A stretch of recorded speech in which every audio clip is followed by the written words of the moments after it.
guys, welcome back to Lisa and Company, or in this case, Lisa and Company plus Charlie, because he felt like hanging out today.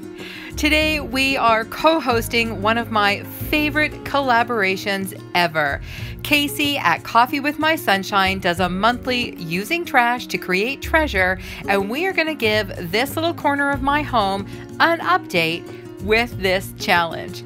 If you haven't checked out Casey's channel, please make sure you do so. She has the most creative, beautiful thrift uplifts and trash to treasures that you've ever seen. She does this challenge every month and creates the most wonderful playlist. So join me as I turn this little part of my living room from drab to this beautiful, all thrifted vignette.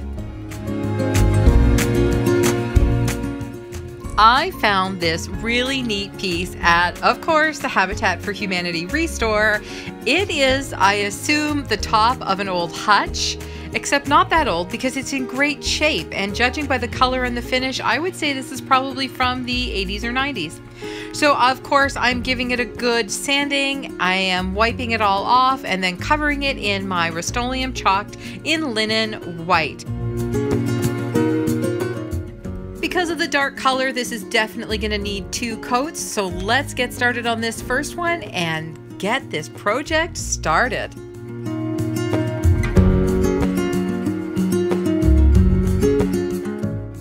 Here's a really great tip for you guys. A lot of these paints that have come out on the market, the chalked paints, the mineral paints, a lot of them say no prep. Here's the deal. If you want a great finish that's going to last a long time, there is no such thing as no prep. You at the very least want to give it a thorough cleaning, and in my opinion, the best way to give something a thorough cleaning is to go at it with a fine piece of sandpaper. That will make sure that any heavy ingrained dust, any grease, or any surface dirt is coming off, and then when you wipe off that dust, you are ready to go, and you have very quickly and easily prepped the surface.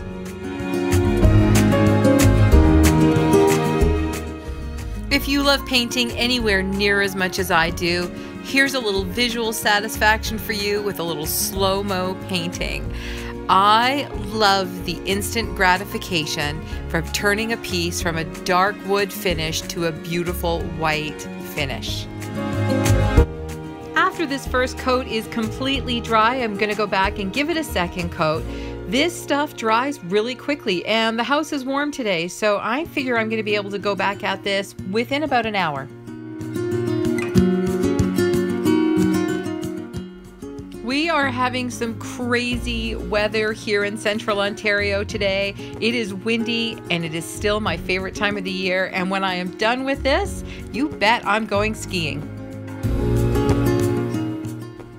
I'm using my sanding block from Dollar Tree to give this a nice sanding to make it super smooth and soft, and I'm also distressing it as I go. My next step is to use the Fusion Mineral Paint white wax and a wax brush, and I'm going to go all over the surface with this. I'm using the white wax because it doesn't add any color to it, but what it's going to do is put a beautiful sheen on the surface, and on the places where I've distressed it, it really highlights the wood grain coming through there. Take a look and see how it comes out.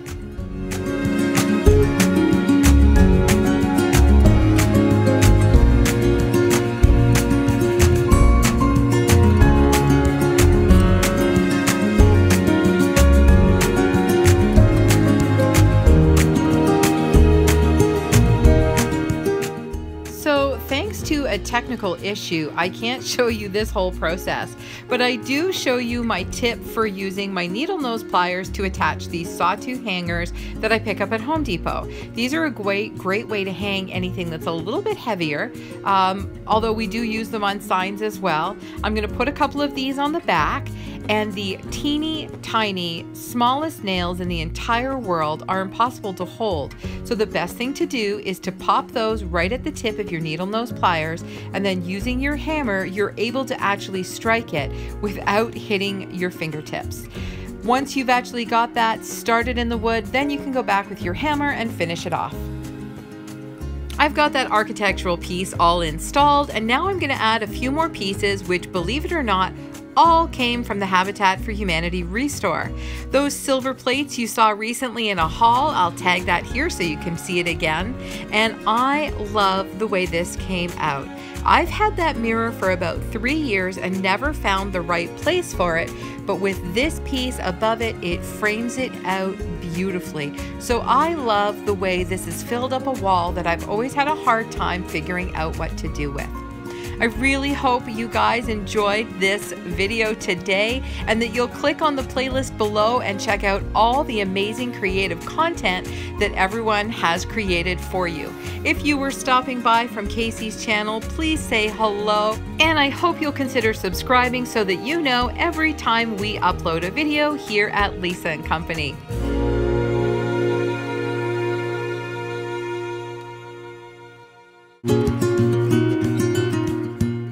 We're really glad you stopped by today, guys. Don't forget to follow us on Instagram over at Living the Life of Lisa & Company, as well as on Facebook at Lisa & Company. Here's a couple more videos you can check out, and like I said, give us a like and a comment, and we hope you have a super day. Bye now.